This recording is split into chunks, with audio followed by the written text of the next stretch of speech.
J'espère que vous allez bien, j'espère que vous vous portez bien. L'affaire du lieutenant-colonel Malouane, dont nous avons été l'un des rares, pour ne pas dire l'un des seuls médias, à avoir révélé les tenants, les aboutissants de ce méga scandale sécuritaire qui est en train déjà d'ébranler l'État algérien, mais qui risque de compromettre sérieusement la sécurité nationale. On vous a déjà fait parvenir plusieurs émissions sur plusieurs enjeux et plusieurs axes de cette affaire.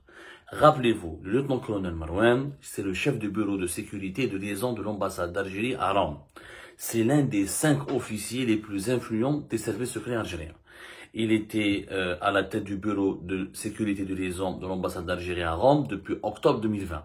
Au cours du mois de mai 2025, il décide de déserter, d'abandonner son poste et de prendre sa famille et de s'enfuir pour demander l'asile.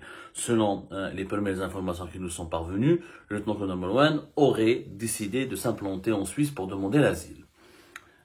Cette histoire a fait couler beaucoup d'encre. Le lieutenant-colonel Marouane n'est pas un simple officier des services secrets, ce n'est pas un simple soldat, c'est pas un simple gardien un gardien de caserne, ou c'est pas un commissaire, il n'est pas général, mais à 40 ans, il est âgé uniquement de 40 ans, il a connu durant son parcours les directions les plus sensibles des services secrets algériens. Rappelez-vous, nous avions expliqué qu'il était au cabinet, pratiquement le chef de cabinet à un moment donné, en tout cas l'un des piliers du cabinet du patron de la DGSI, la Direction Générale de la Sécurité Intérieure. Il vient de la DGSI, lui. Il n'est pas de la DGDSE, il n'est pas un enfant de la DDSE, il vient de la Sécurité Intérieure. Ensuite, à partir de 2020, il a été transféré vers la Sécurité Extérieure. À la Direction Générale de la Sécurité Extérieure, il était d'abord dans un centre qui dirige et qui surveille la presse et les journalistes, et qui infiltre les rédactions algériennes. Ensuite, il a changé d'envergure. Il a intégré le cabinet en 2019 du patron, du directeur de la DGSI. Auparavant, il était quand même le directeur des bureaux des affaires réservés. C'est quand même pas n'importe quoi. C'est le bureau des affaires réservées, c'est le bureau des enquêtes sécuritaires sur les dossiers les plus sensibles concernant la sécurité nationale. Donc, le lieutenant-colonel Marouane n'est vraiment pas, c'est vraiment un poids lourd, en dépit de son âge. En dépit de son jeune âge, 40 ans, il demeure vraiment un poids lourd des services secrets algériens. On a expliqué son parcours dans plusieurs émissions. Ensuite, parrainé par Boualem, et très ami avec Amirouche Hamadesh, le secrétaire particulier de Tebboune, Boualem, son directeur de cabinet, il est parti occuper le poste de chef de bureau de sécurité de liaison à Rome. L'Italie, à Rome, ce poste, il est extrêmement sensible puisque l'Italie est l'un des partenaires clés de l'Algérie sur le plan sécuritaire, sur le plan en matière de coopération contre le terrorisme, coopération sécuritaire, sur le plan militaire. L'Italie vend des armes de pointe, des équipements technologiques à l'armée algérienne, et sur le plan économique. L'Italie, c'est le premier client du gaz algérien. L'Italie abrite Augusta, le plus important investissement de Sonatrach à l'étranger, et l'Italie est l'un des investisseurs et fournisseurs clés dans l'économie algérienne. Donc vous imaginez qu'en tant que chef de bureau de sécurité de liaison, tous les dossiers stratégiques de la coopération, tous les dossiers secrets, tous les dossiers sensibles, tous les volets sécuritaires, militaires, économiques et politiques de la coopération avec l'Italie passaient par cet officier âgé à peine de 40 ans, qui était d'ailleurs promis un avenir radieux. Il était attendu qu'il soit promu et qu'il soit désigné à la tête du bureau de sécurité et de liaison de l'ambassade d'Algérie à Paris. Le deuxième poste le plus sensible aussi des services secrets algériens, du renseignement extérieur à l'étranger. Donc, quelqu'un qui vient de la DGSI, comment Boualem l'a parrainé? Parce que de 2016 à 2019, il a travaillé avec Boualem dans le cadre des affaires du bureau réservé. En DGSI, Boualem était le patron de l'office des écoutes, de surveillance le fameux organe de surveillance et de contrôle des communications téléphoniques et électroniques.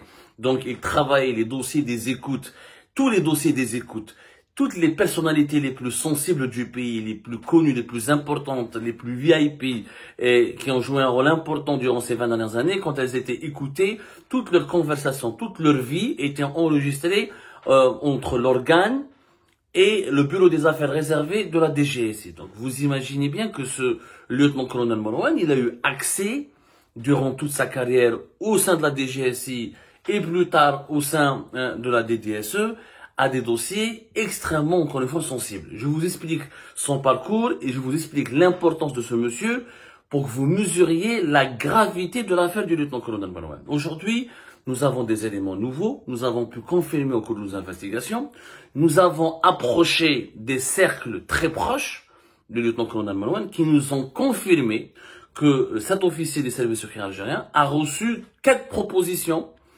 pour son asile à l'étranger. 4 pays lui ont proposé de l'accueillir et de lui accorder l'asile politique. La France, l'Allemagne, la Belgique et le Canada. La France, l'Allemagne, la Belgique et le Canada. Ce sont les 4 pays dont les autorités sécuritaires, en clair les services secrets de ces 4 pays, ont tenté d'ores et déjà d'approcher le lieutenant-colonel Marouane pour lui proposer de lui dérouler le tapis rouge et de venir dans ces pays-là et de s'installer dans ces pays-là et de bénéficier de l'asile politique. Vous imaginez bien qu'ils ne le feront pas pour ses beaux yeux. Que c'est les Français, les Allemands, les Canadiens, les Belges, c'est les services secrets de ces pays-là veulent récupérer le lieutenant-colonel Marouane, qui s'appelle Anis, son vrai nom, c'est que ils ont envie de mettre la main sur ses connaissances, sur ses dossiers, sur ce qu'il connaît réellement. Et Dieu sait qu'il connaît des choses. Qu'est-ce qu'il connaît? Moi, je suis qu'un journaliste. C'est lui qui a occupé des fonctions importantes. Il a travaillé avec Boualem, il a travaillé avec dans le cabinet de la DGSI, il a travaillé dans une cellule, dans une direction de surveillance et de contrôle et d'infiltration des médias algériens. Il a travaillé dans la direction de coopération de la DGSI. Il a travaillé ensuite à la tête, il a dirigé le bureau de sécurité de liaison de l'ambassade de Rome. Je rappelle que en Italie, toute la famille Tebboune passait ses vacances là-bas. Et que avec l'ambassadeur d'Algérie à Rome, le lieutenant-colonel Marouane était le planificateur, l'organisateur, le guide des membres de la famille Tebboune durant leur séjour, durant leurs vacances. Et pas que. Des familles de généraux, des personnalités importantes de l'institution militaire venaient aussi séjourner régulièrement en Italie et leur accompagnateur attitré, c'était le lieutenant-colonel Marouane. Donc, que ce soit la vie privée, ou que ce soit les secrets d'État, que ce soit les affaires d'État ou les dossiers d'État, monsieur Marouane est un coffre-fort, est un trésor. Il connaît vraiment beaucoup de choses.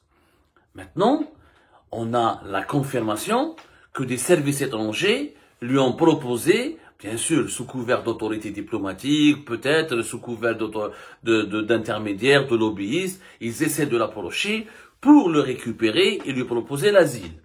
Ils ne le feront pas pour ses beaux yeux. Et c'est dangereux pour la sécurité nationale. Parce que moi, je suis journaliste. J'ai demandé l'asile en France. Moi, je suis qu'un journaliste. Et mais indiche accès. Moi, je connaissais pas les enfants du président de la République. Je mangeais pas avec eux. Je connaissais pas la famille du chef d'état-major. Je mangeais pas avec eux. Je n'ai pas leurs secrets. Et j'ai pas dirigé des dossiers de coopération sécuritaire. Et j'ai pas dirigé le bureau des affaires réservées. Et j'ai pas été dans le cabinet de la direction la plus importante des services secrets algériens. Donc, c'est pas la même chose. J'ai été persécuté, j'ai demandé l'asile. Mais un officier des services secrets algériens, qui crie, lui, en tout cas, son entourage raconte qu'il a été victime de persécution et qu'il risque la perpétuité, voire la peine de mort pour une affaire qui serait en cours, qui serait enclenchée contre lui pour des poursuites judiciaires qui seraient en préparation contre lui au niveau du tribunal militaire de Blida. On ne connaît pas le dossier, je ne connais pas encore le dossier, nous sommes en train d'enquêter pour comprendre qu'est-ce qu'on reproche exactement à ce lieutenant-colonel Marouane, mais s'il a fui, s'il a pris sa petite famille, s'il a fui, s'il a déserté, c'est qu'il a eu des raisons pour avoir peur. Et ce qui est incroyable à cette affaire, c'est que c'est l'ami de Boualem, l'ami des enfants de Tebboune, ou l'ami du secrétaire particulier de Tebboune, où il a pris la fuite. C'est un peu citoyen. Comment voulez-vous que leur ami, que quelqu'un aussi bien placé, aussi bien introduit au plus haut sommet de l'État, a pris peur? Alors comment voulez-vous qu'un simple citoyen ne puisse pas prendre peur ou ne soit pas effrayé quand il est victime d'un abus de pouvoir? On ne connaît pas le fin mot de l'histoire. On n'a pas toute la vérité sur l'affaire du lieutenant-colonel Marouane. L'affaire du lieutenant-colonel Marouane nécessite des semaines, voire des mois d'investigation et plusieurs feuilletons de révélation, parce que je suis sûr que nous allons découvrir des choses extraordinaires. Et nous allons certainement aboutir à des conclusions qui feront au froid ou d'eau, qui seront tout simplement hallucinantes. Mais nous, on n'est que journalistes. On n'est pas là pour déstabiliser les institutions du pays. Et quand on parle de l'affaire du lieutenant-colonel Marouane, c'est pour lancer un message clair, net et précis. Je crois que les autorités algériennes doivent apaiser et régler ce problème avec la voie de l'apaisement, du dialogue, de la négociation pour trouver un compromis favorable et qui protège la sécurité nationale du pays. Moi, je pense aujourd'hui, la voie de la sagesse doit s'imposer. Ça sert à rien de le menacer cet officier, de le persécuter, de lui faire du chantage, de le traquer. Ça ne sert à rien. On ne fera que le pousser à basculer dans la radicalité et à rejoindre le camp des puissances étrangères qui ne sont pas forcément amicales ou, on va dire, favorables aux intérêts suprêmes de l'État algérien. C'est un Algérien, c'est un enfant de l'Algérie. Il dit il dit avoir fui une injustice, selon les sources proches de son entourage. Il affirme avoir été victime d'une injustice, d'un abus de pouvoir, d'une persécution, d'un complot.